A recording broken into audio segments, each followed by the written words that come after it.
Welcome to Same Cast, Different Day podcast. I'm Martel Rowland, and SMA is here with us, holding down the fort for, I guess, Old Man Theater. We have two special guests here with us. We have Jason and Dustin. How's it going? It's going well. Pretty good. All right, so to start things off, Jason, you have a new project that's coming up soon. Before I got into my other stuff, I want to know what can we expect for some of those characters and when is it dropping? Yeah. So Lonely Echoes, right now we have it on the books to start filming in May. And that depends on how our funding ends up. Right now we have an Indiegogo campaign going live. I think it's got about 15 days left in its campaign. And it's the third film in a 4-film series called the Alone Saga. It's I describe it as kind of like Seven meets Psycho. If you like both of those films, you will love this film. So it follows a detective named Kim Spencer. Her sister has gone missing, and she's looking and searching for what happened to her sister. She comes to like this small rural town, tries to connect with the local police department and try to figure out what happened to her sister. And in the process, she uncovers a whole bunch of crazy secrets that this town has. Yeah, speaking of the Alone film, the one that did watch. Mm-hmm. Oh, I did not expect that plot turn. That took a whole different turn that I did not see coming at all. Well, so, good. what when you were writing that, like, what came to mind? Like, yeah, nobody would suspect this person of doing these type of crimes.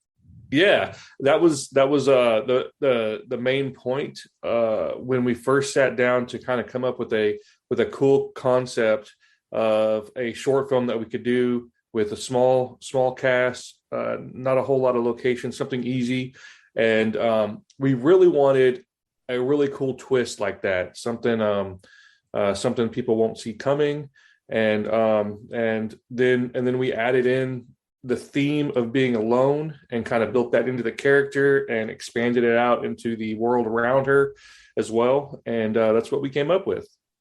That's nice. Dustin, so everybody can get to know you. Do you have any upcoming projects or anything you working on? Lonely Echoes. Let's see. There's another one that I might be getting, so I can't really talk about that yet. But it just depends on how they go with production. Yeah, I mean, in terms of films right now, it's pretty. It's with everything going on in the world right now, it's just kind of slow, but it's all good. All right. So, question for the both of you. So what inspired you to get into the world of film? Oh man, I just grew up watching horror films throughout the 80s. My parents and my family would go to the drive-in theaters. We'd watch double features in the back of our Chevy. Put sleeping bags and blankets and stuff down in the bed of the Chevy truck and just watch films and just fell in love with it. The storytelling. I think that horror is the most pure genre. It's the most creative, and I love it. So, mm-hmm. Yeah, same for me. Honestly, I love the collaboration of different like fields of study. You have like a theater type, so you have like the acting, the stage production that gets recorded, and then you have all the post-production stuff, and it's just this like amalgamation of different fields that like come together. And I started with wanting to be just like strictly just a violinist, like a professional violinist. And then in college, a composer for a film was like, "Hey, can you play violin for my film?" And I was like, "That sounds awesome," So then that leaned me towards film. And then someone asked me, "Hey, you're a music guy. Can you compose some music?" And then I slowly kind of went through there. So for me, the biggest part is that collaboration, that working with people who have a passion for a certain field, and then, making something happen. So Ooh, that is nice. I didn't expect for a professional violin player, violinist. I did not expect that. I wouldn't say professional violinist. I'd say I'm a solid amateur. A solid amateur. Yeah. Yeah. Yeah, Dustin, he's awesome, man. He did the score for Alone, Masquerade, and also is coming back for Lonely Echoes to do the score for that as well. So does you just do mostly like the music for part of the films, or do you actually like help with the scripts? No, I don't help with the scripts like for Jason. I was just mainly scoring the films, and then for the next project, Lonely Echoes, what I'm wanting to do is I'm wanting to get like a life, orchestra, like a real life orchestra symphony, since I have those friends and those contacts, and a place to record it. And we're gonna, the music for Lonely Echoes is gonna be pretty good. I'm excited. Yeah, it's gonna. I'm getting excited for this already. So what keeps you motivated to keep going to do films? Because some people like get that block where they just stop, like, I don't want to do this. So what keeps you guys going? Man, I have definitely experienced that, but for me, what really helps is meeting people like Dustin and just building this network of passionate, hungry filmmakers and just supporting each other. That really helps keeping me going.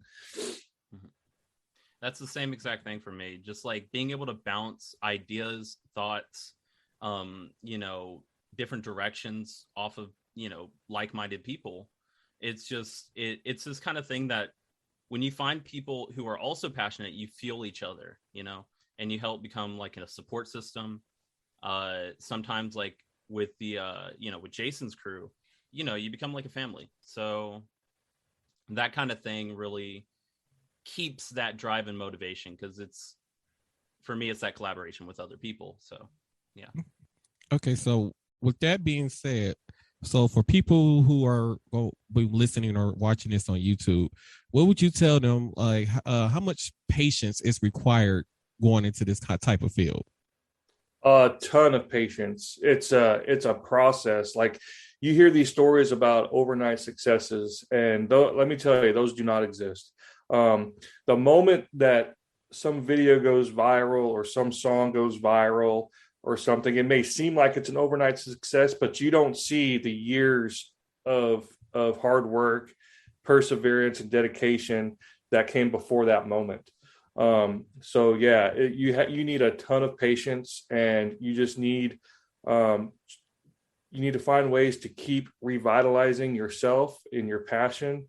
And part of that is these connections with these other people and a support system of like-minded, passionate, strong people. And you just don't quit. You don't quit. You got to keep going. Mm-hmm.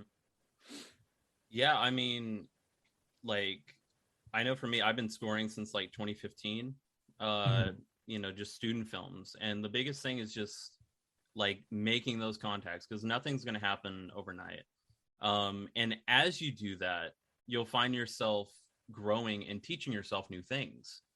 So that way, when a certain door opens or an opportunity, you'll be more prepared for that, because sometimes people just want to rush into like being at that point, but maybe they're not ready for that point yet, personally, like a journey type thing. And, you just have to keep pushing at it. And, sometimes, things just come together. Yeah. Yeah. Growth comes from consistency. If you try something, you fail and you give up, you didn't grow. You have to push through that failure and keep going and be consistent at it. And that's where growth comes from, is consistency. Yeah. That's good answers. So for Jason, for you, how do you choose your cast when going into filming?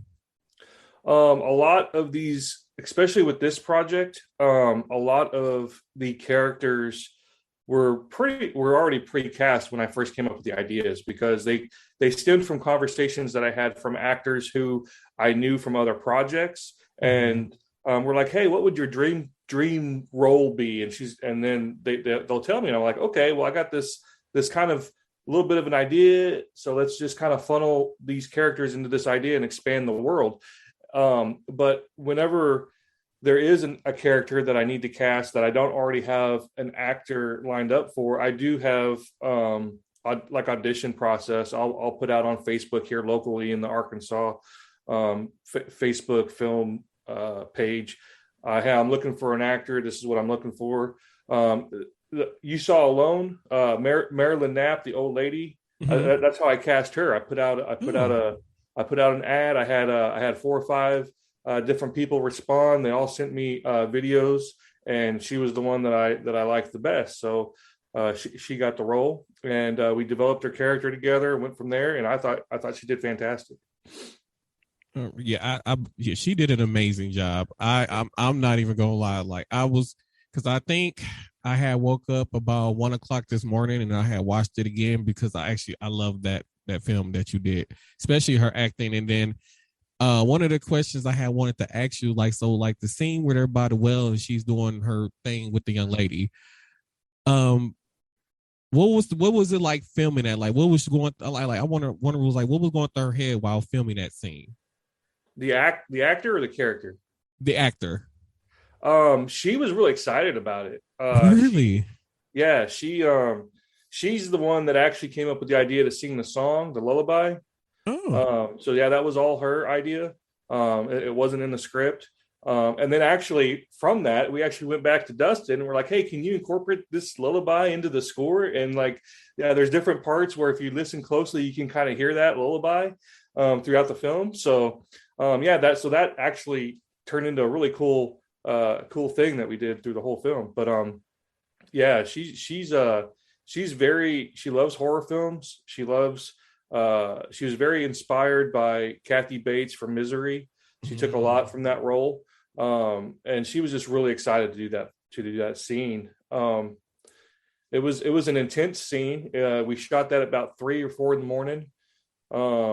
Everyone was tired. But we got it filmed and it was pretty good. I have gotten a lot of criticism from that scene actually. And it's from a lot of people are uncomfortable with the choking noises and they're like, it lasts too long.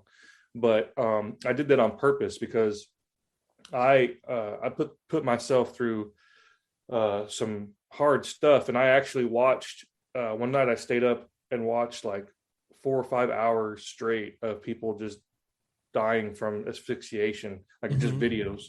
And I didn't want it to be something that you could really sit through and listen through it and watch it. And I thought we did pretty good. I thought I don't think that it was too long because to me it drew me in more, and then at the same time it was like almost like waiting for like let it be someone, it's like a glimpse of hope of somebody coming to save this woman, and it didn't happen. I was like, oh yeah. It hurt my feelings. Right. So I wanted it to be rough. I wanted it to be hard to sit through, and I wanted people to kind of be like, please just die. Like towards the end. So for people who are saying like it's their first film or their first film they're doing, and they cast somebody who's now difficult to work with, what advice would you have for them? I would say you typically find that out in the pre-production process, like when you first approach somebody and you cast them and you're in the process of like talking about the character and you're swapping ideas and you're developing the backstory of the character. In that process, you should find out if this person is hard to deal with or not, and if it's something that you don't think you guys can overcome together, then you just need to part ways, and they're not right for the project, and replace the actor. Okay, good advice. How long does it take to write a screenplay? Oh, it depends. I've had screenplays where I have an idea and I start on it and it just flows and I just run through it and it doesn't take very long, like 2 or 3 months. I've also had screenplays where I start the process and I get into the outline and stuff and I hit walls and it takes a long time just to find that right inspiration to overcome the problem that I'm dealing with currently. So yeah, that just depends. Jason, would you say that personal projects take the longest? Yeah, definitely. I get that vibe on that. Yeah. So, It means much more to you, and you just want it to be so perfect and so right. Yeah, you get into a stage where you're more kind of like self-critical because you kind of know what you want to express, but you're just trying to find the right words, visuals, ways to communicate it. But yeah. Yeah, that was actually going into my next question. Actually, for both of you, how do you know when it's ready?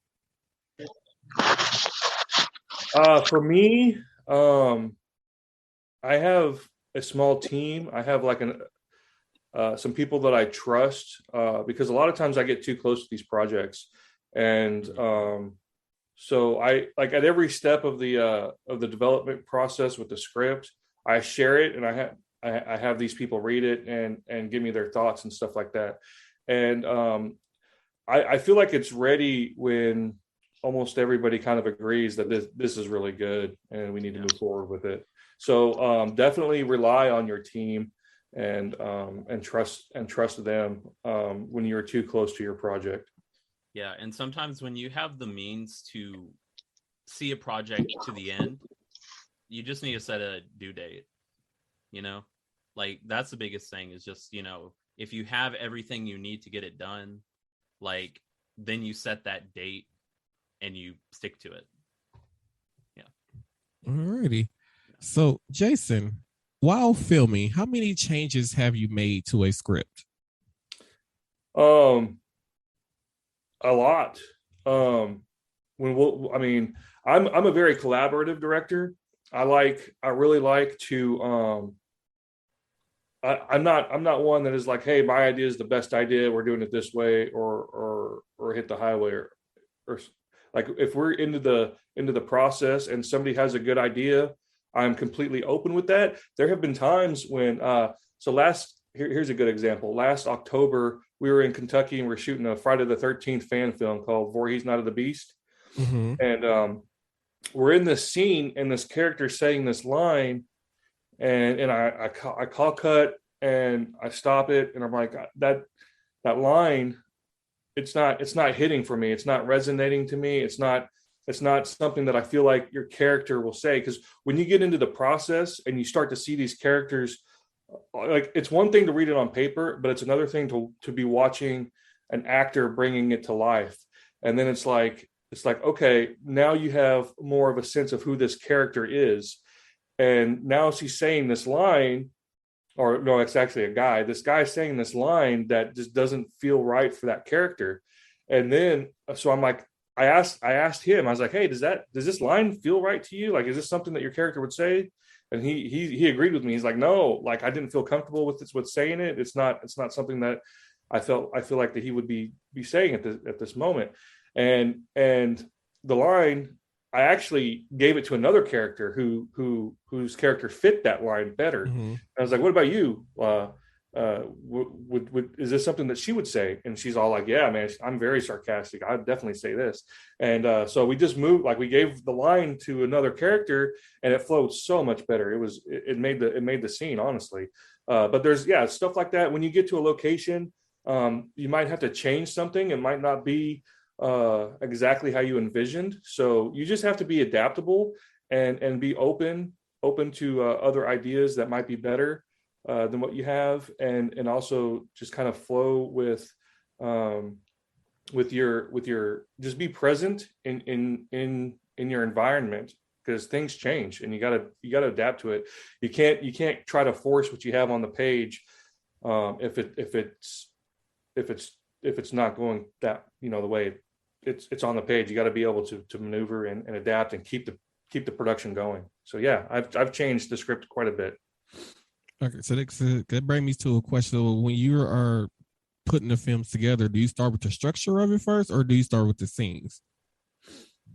Do I start with what first? Like structuring it. Do you start with structuring it first, or do you just start writing out like the scenes first? I like to start with an idea first. Okay. And then from that idea, I expand a character. It's like, okay, what character would be in this position? And then once I have a character that I like, then I try to inject some kind of universal theme into the character that a large portion of the audience can relate to. And then from that theme, I build the story. And I have a structure at that point. I write what's the word? Outline, an outline. And once I have an outline, I'm beginning, middle, and end, and I know exactly where we're going, then I'll start writing the script from the outline. All right. Dustin, so for you, when you're doing a scoring or the scoring, when you work on a particular scene, like what is your process for it? So my process is sometimes I'll get the script first. So I'll read through the script. That'll give me some ideas. But I can't necessarily stick to any certain things because, you know, sometimes they change. So usually when I get the first draft of like the rough draft of the film is when I dissect it. So I watch the whole thing, see how I'm feeling, you know, in general. And then I dissect it into the different bits. Like, okay, who's the main character in this story? Like you can have the person who's like following along, but who are the key people or person that the story is focused towards? And then you think about their perspective on how they're taking it in. So once you kind of like analyze the different parts, you know, and try to get to know, then I'll maybe talk with, you know, Jason, and we'll kind of go over and I'll be like, is this what you were wanting? Okay, cool. Oh, that's not what you're wanting. And then we find like a middle ground. And then, you know, I'll go through and think of the soundscapes. You know, is this more like a techno realm, or is this like, you know, detective? I don't know. And then for Alone, in that one, there was a lot of kind of it was like ambiguity, you know, in terms of like things not being on the surface. So that's what I wanted to display through there. Hence the melody and the sound having this kind of intertwining chromaticism to it. You know, it's like this creeping along, like something's brewing or developing. So that's usually how I'll go through a film. Okay. Yeah, for Alone, I actually sent Dustin, like I had every single scene kind of broken down and kind of how I wanted the audience to feel for each scene. And then when I saw what he did with that, I was like, dude, you're freaking awesome. So for Masquerade, I didn't do that for Masquerade with him. I pretty much told him, look, I trust you. You can have all the creative range that you want. Just do what you think with Masquerade. And again, it turned out awesome. So. Well, and also it's a lot easier when you have a vision that you can see, like, you know, that someone has thought about some of these different things and, you know, they communicated it to the actors and the crew and it's all there. So really my job as the film composer is to translate everything that they put in as sound, as music, you know, to enhance be it, you know, kind of this main theme that everybody's like hearing, or if it needs to be more subtle on the surface, on like subsurface, kind of just like, you know, just a blanket for everything else. So yeah. Because speaking of Masquerade, I was actually about to go into Masquerade. Did you watch that one too? I did, and yes. When you said that you watched Alone, I was worried that you didn't watch Masquerade. Yeah. No, I definitely watched it, and I don't know where you got the idea from, or the Sylvia character. Where did the crazy come from with the Sylvia character? Because I was like mind blown, and I wasn't expecting that turn either. Yeah. So again, like I mentioned earlier, how a lot of the actors that I had already had them in mind for these characters. Well, Olivia and Sylvia is one of the main examples of that. Samantha is another one, but who played Kat in Alone. But for Olivia, we were sitting at a breakfast or a dinner with a whole bunch of other actors and directors in Birmingham at an Olive Garden, and we were just going around the table talking about our dream roles. And it came to her, and she's all like, "Man, I just want to play like this batshit crazy character that is just absolutely insane, but you can't help but like her. Like you kind of feel weird about liking her." And some of her examples were Harley Quinn and Baby from the Rob Zombie movies, House of a Thousand Corpses and Three from Hell and Devil's Rejects, that character. And so I was like, let's do it. And so that's where the idea for Masquerade started. And then I took that she wanted to play this crazy character, and I was like, well, what can we do with a character like that? And then I was like, well, let's make her this supermodel who is just crazy, but using her looks and her profession as a mask to hide what the monster that she actually is. And so we took that idea and just expanded it into this story, that theme, expanded it. The theme runs through the whole movie. Every character is either figuratively or literally wearing a mask. So that's how that came about. So for the Sylvia character, was it your idea or her idea to make it after she murdered these people that these are now my friends in my head type situation? That was your idea? How did you come up with that? Because at first I was confused. I'm like, wait, I thought she killed him, but now he's standing right there. And I was like, oh, I get it. I don't know. I just I was writing that scene, and I was like, man, it'd be cool if she, like, we saw another layer here, because we were I was getting into the torture scene, and I'm like, if we can just show another layer of her craziness here, how can we do that? And I had a bunch of different ideas, and then that one popped up. I was like, what if like she just starts seeing Clint and starts talking to him, and they don't react to him, and it's just another facet of her mind. And then from there, I'm just like, okay, so then she kills people, and then she creates like this weird version of them in her mind that she keeps as friends like forever. And that's, and we went from there. We did it again at the end with Bailey, or Lizzie, the girl with the umbrella at the end who tortured. We're doing a lot more with this character going forward in Lonely Echoes, and then in the fourth one, Unmasked. So there's more of that stuff.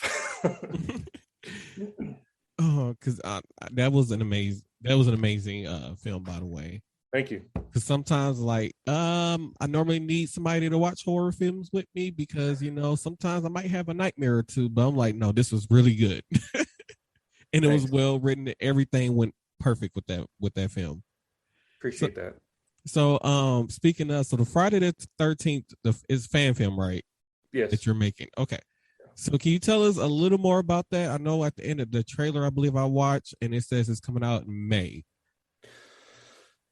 We were planning on it to come out in May, but we recently had a bit of a tragedy in our film family. The editor and my producing partner in it, his name is Jason Mansfield. He recently suffered a stroke, and he's currently in the hospital.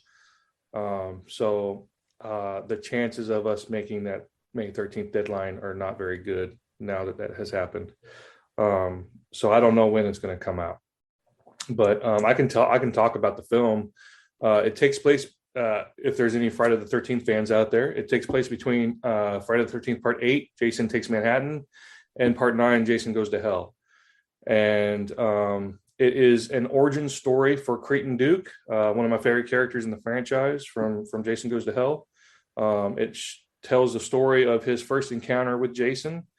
And it also happens to be a Jason versus Bigfoot movie. Wow. Wait. A Jason versus Bigfoot movie. Yes. Was that your idea? Yes. Well, the person I mentioned earlier, Jason Mansfield, we came up with that idea together. When I first decided I wanted to make a Jason fan film, I put out into the universe. I was like, hey, I'm making this movie. Anyone want to help? And he was one of the first people to respond. He's like, man, I'd love to help. And he is really big into Sasquatch and paranormal stuff. And I was just like looking through his Facebook one day, and I just noticed all of these Bigfoot costumes that he has, and just all this stuff. And I'm like, hey, what do you think about doing a Jason versus Bigfoot movie? I was like, I mean, I'm a huge Jason fan. I can handle the Jason stuff to make sure he's treated correctly. You can handle like the Bigfoot stuff to make sure that any Bigfoot fans out there are happy with that and how that's portrayed, and that's done correctly. And it went from there. Okay, because when I was watching the trailer, like, because I didn't know the other character was Bigfoot. Yeah. And I was like, well, wait, did they add Freddy into this too? So I was like, it was looking like, I was kind of like, is this going to be like a crash of like a whole bunch of like horror characters like from that we know of from past horror movies? I'm like, I need it. We've been trying to we've been publicizing that Bigfoot is in it, and it's a Jason versus Bigfoot movie, but we've been trying to keep pictures of Bigfoot off secret, kind of. He is in the film, but he's got like there's letters over his face, and then like a blood splatter, so you can kind of see him but not really see him really well. So I'm praying for your partner's recovery on this project. Thank you. I'm waiting. I'm going to definitely be looking for when this project drops, because I need the conclusion to this now, especially with the whole Bigfoot being put into there. So speaking of the supernatural angle, do you think that in the future you'll be seeing us doing something similar to like how the Supernatural TV show went? It's a possibility. I mean, I love Supernatural, but I mean, I don't have anything on the books that is anything like that right now. But yeah, I mean, I'm open to anything. All right, for you, Dustin. So, did you do the scoring for the Friday the 13th movie? No, just Alone in Masquerade. Yeah. Okay, so what other projects besides the one you couldn't talk about that you have you done? Like in the past? Yeah. Oh, a lot. Let's see. One of my first films that I did was Aveline, and it was by this girl Mackenzie and Hannah, these two girls that were collaborating. And let's see, I mean, there's just a ton. There's a ton. Okay. I have them on my Instagram, like just like 1 minute bits, and then I need to make an updated reel, but I've done like 30 short films in the past 5 years. Okay. So yeah, and all for free also, because I just love collaborating. So yeah. But yeah, I mean, there's a lot. So follow me on Instagram and you'll see like some highlighted ones that did well at like film festivals here in Arkansas. I work with a great Spanish producer, Paula, and she's had a couple films that have gone like, like overseas to Spain and around. So yeah, I love Paula. She's awesome. Yeah, she's great. Awesome. Alrighty. Hey, what was the project you did with Shayna Klein? Because she was the one that first told me about you. Yeah. We were working together with Chris Towley, and he was doing his own kind of like TV series. He did a pilot, and I scored for that. It was called Disconnected. That's right. And we met on that set, and then she knew Jason, and then recommended me to Jason, being like, "Hey, here's a film composer, she probably said some good things. I hope. She did. Know. Okay, cool. And yeah, and then we clicked and worked on our projects. So yeah. Alrighty. So before I let you guys go, Dustin, can you tell people where they can find you on social media and where can they book you at? You can find me. I post a good amount on Instagram. So just Dustin Yoder, probably 96 because I was born 96. But yeah, you'll see my face. If you can't find me, you could probably find Jason. Look under his friends and find me there. I use Instagram. Like, just shoot me a message, an inquiry. Be like, hey, I need a composer or something. Alrighty. So, yeah. All right, Jason, you want to let the people know where they can find you at, or book Sure. some special events with you? Yeah, I'm on Facebook. There's a lot of Jason Pitts, but you'll find me. I'm also on Instagram, jason.steven.pitts on Instagram. I'm on Twitter. I think it's Jason-Pitts or underscore on Twitter. I'm also, you can search me on TikTok. I've done a few little dumb TikTok videos recently, but I have a YouTube channel. Again, you can just search Jason Pitts on there. I did recently take a loan off of there. It's no longer public, it's private again. It's starting to get picked up by some streaming services, which is fantastic. You can watch Alone now on Plex. It's a free streaming service, and it got picked up by Tubi recently. It's not available on Tubi yet. It's in the process. They're in the process of uploading it and it being ready. But so that's going to happen soon. But they did pick it up, which is awesome. Congrats on that. Thank you. And Masquerade is currently at the beginning of its film festival run. It's going to go throughout the rest of the year. I think we still have 40 or so festivals to compete in. And to date, we've won 11 awards, 5 best horror shorts, 2 best directors, 1 best acting, 1 best screenplay. And so it's doing pretty good. Congratulations on that. Thank you.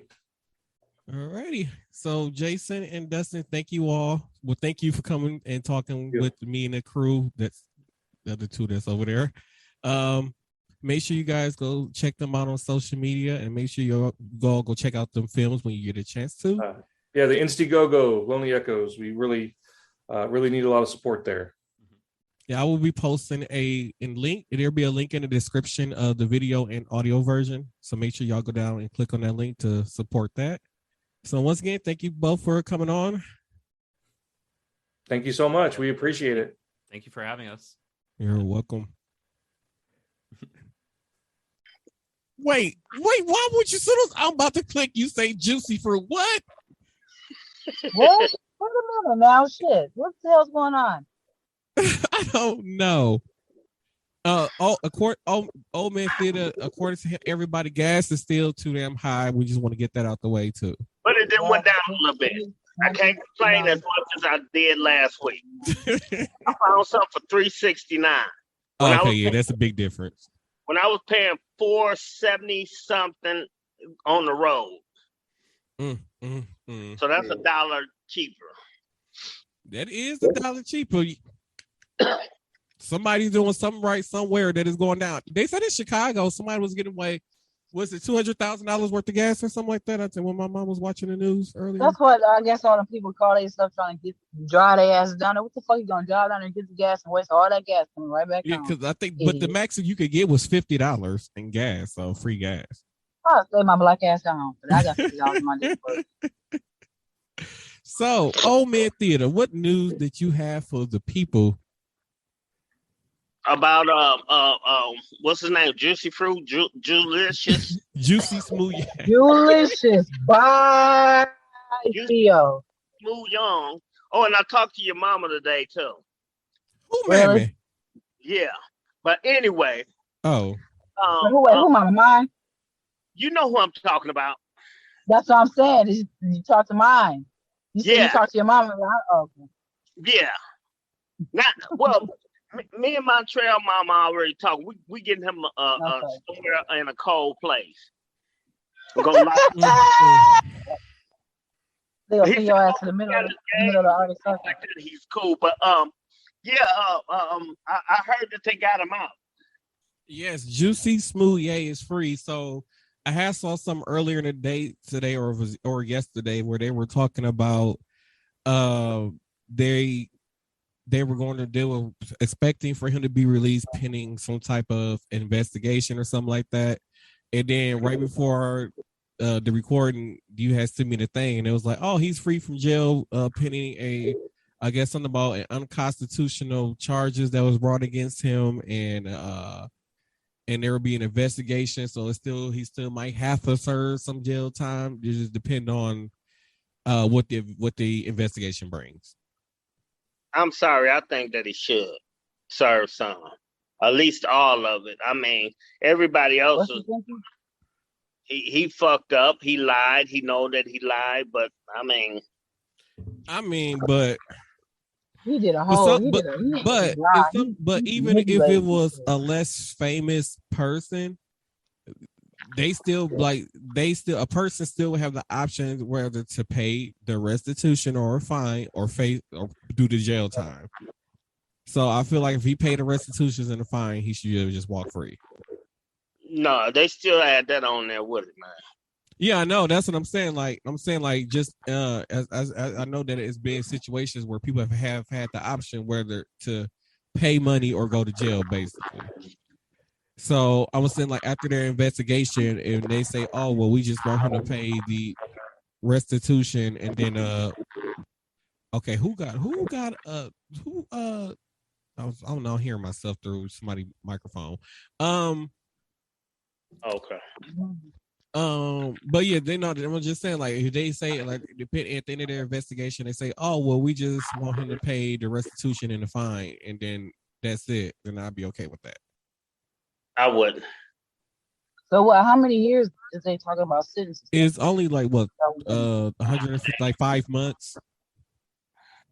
I thought you said 100 and something. I thought you spent 100 some years. I said, oh no, 5 months. He can sit his ass in there 5 months. He be out. He been sitting there long. He can finish it off. Shit. He took up valuable time, even though majority of the police is still crooked as hell. But he took up valuable city time and people time when somebody could have been somewhere getting murdered or something like that while they running around here trying to find out who the hell then Jack dude or who didn't or whatever have you. That's man, that ain't what we paying taxes for.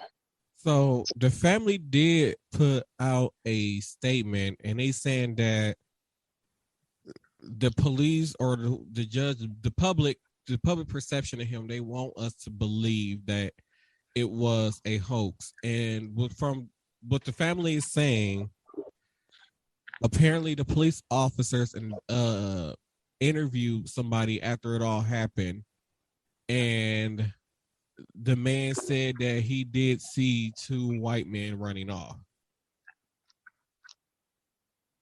So but it was 2 black guys they got charged for. Well, they went to jail for. Yeah, so what they were saying was, so the family was like, the 2 black guys who were originally arrested for it, they saying that the police used certain tactics, which is basically party stardom or try to do bad cop, good cop type thing, to get them to confess to something they didn't do. Or to tell the story that they gave, is what the family is saying. Yeah, but it would be somebody that he played a part with or knew or whatever. How would they know that? I don't get it. Well, how did they know that the police officers starved the guys, or how did they know? Because supposedly, wasn't he supposed to be have some kind of affair with one of them on behind the scenes or something? Whatever the name of that show was. Empire. I don't. Yeah.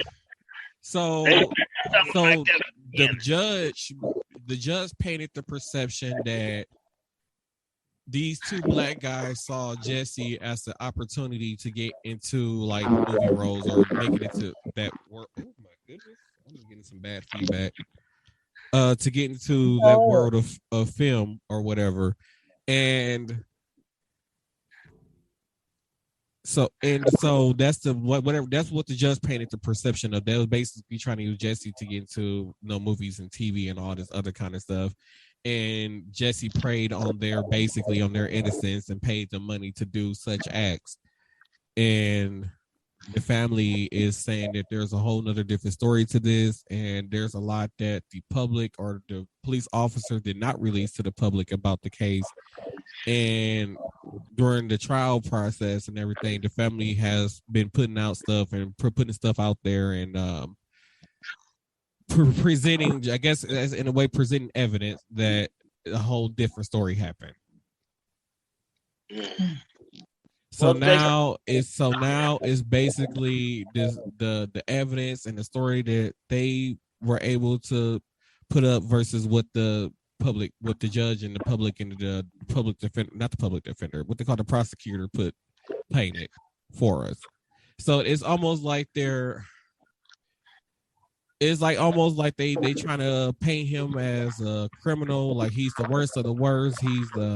They basically just trying to make it seem like he was just a horrible person, is what they tried, the judge and the prosecutor and all these people tried to paint him as. And the family is like, no, this isn't him, and we have evidence and we have this to show that what they're saying is not what happened. So it's almost like a wait and see on what's going to go on at this point. Eventually, they gotta bring the evidence to the table. Yeah, and I think what the family is trying to do is get video evidence of the actual interrogations that they did do with the two young men that the police refused to make public.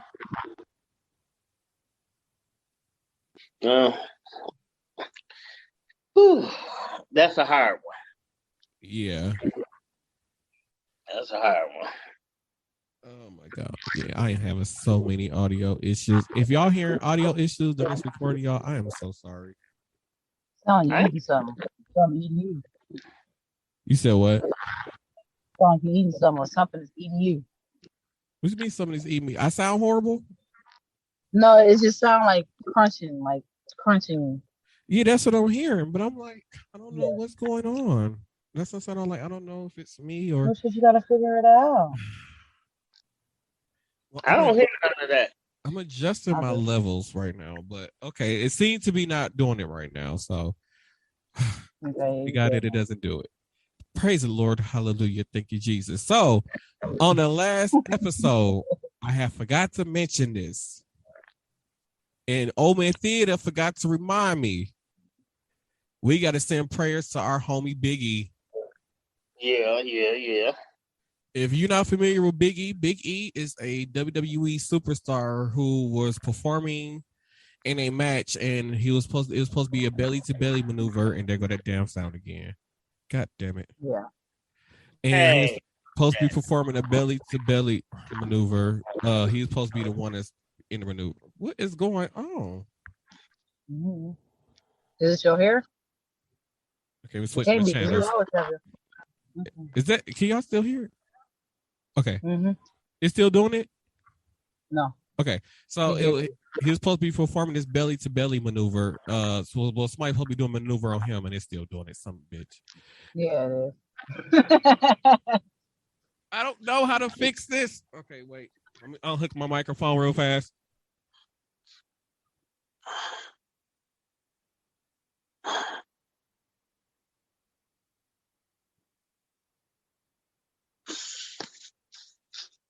Why the old people ain't talk?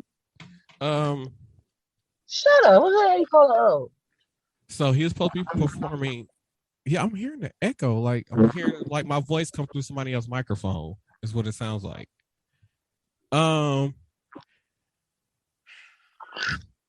Just want technology to work.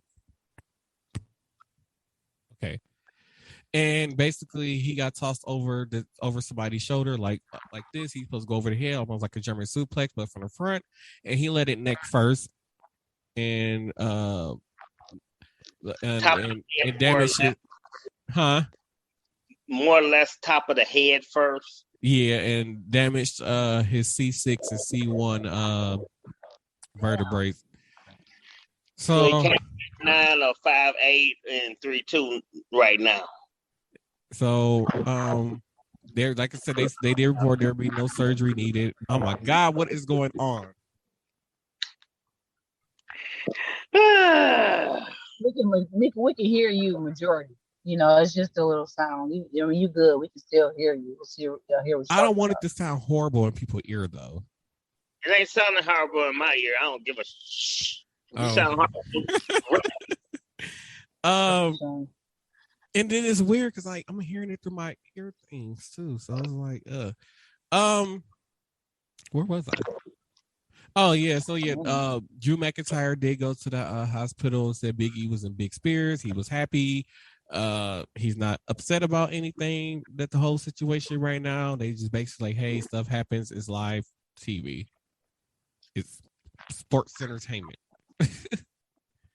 So, Old Man Theater. What happened? Life is a bitch. Oh. Oops, my bad. Damn, how you gonna say? Damn. Old Man Theater, why can't you just behave for one day? Right. I try. You're trying hard enough. Yeah. Mm-hmm. You gotta take care of something for me tomorrow too. Your girl up in MIC was trying to get with me today. Are we talking about? I ask you about it later. You know what I'm talking about. You always be with her. I'm like, yeah, I know. I'm I don't believe you. I said, yes, he is. I said, I'm finna text him right now. Tell him that you down here. You over here by me and you trying to lap dance with me. And you know she. I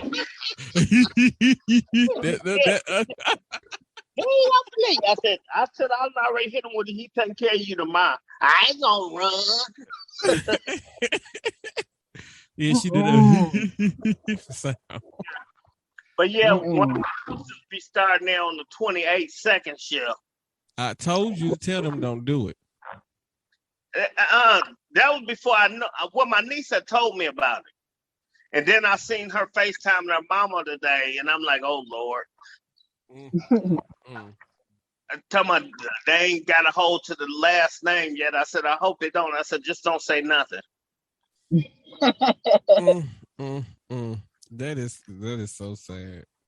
It is. So speaking of, y'all, that latest edition of Rose Check-In is available on my TikTok and my personal Facebook page. Make sure y'all go check that out. Show us a poll, like it, because we need Rose. We need to get Rose to go viral. We need to get her on there. She was doing it like Stevie. Yeah, I had posted the extended version like an hour or two ago. I seen that part too. Then you had Goofball sitting to the side just smacking, eating and stuff.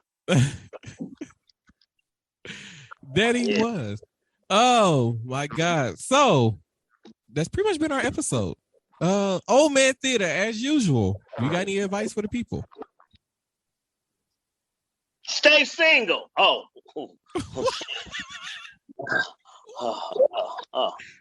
You have a flashback. You got a flashback. Did you take your old man meds? No, I didn't take the meds. Follow your first mind, maybe your second, whichever one tell you the best or that you're hearing the most out of, stick to that. Mind. Oh, your first mind. You know. Heifer SMA / soon to be OnlyFans Star of the Year. What you got for the people? Not OnlyFans. Well, what I got for the peoples is watch your damn kids, because kids are smarter than we are. Things are more efficient. They got more connections to get shit that we never had or never thought of getting. Watch the children's. That's all I got to say. Hell, I'm a smart kid. I got what I want when I needed what I want, and I gave back what I didn't want. We in two different generations. I know. Papa was a Rolling Stone. Wherever I lay my hat was my home. But when That's bad. all that, Y'all know That's bad. As always, people, we got the deals for y'all. If y'all trying to find some new clothes and stuff, make sure y'all head over to habits365.com and use code Anthony4. Receive 20% off your purchases. Head over to Reppsports.com and get you some energy drinks, some protein shakes, some pre-workouts. Like old man Theater need him some energy drinks, some energy stuff. Make sure y'all help him out. That one soda crush. Oh, Lord have mercy. And then you ain't got it no more. That motherfucker go. Right. Use code Use code Martel1 to receive 10% off your purchase. Ain't no more. Right. And check out Still Hungry Grill. He's on all social media. Holla at him. Let them know that you heard about him through Same Day, Different Day podcast. What podcast is that? I can't pronounce him right now. I'm sorry. And don't forget to head over to bearskin.com, bearskin.com, and use code AnthonyB to receive 5% off your purchases. People, make sure y'all have a clink clink moment.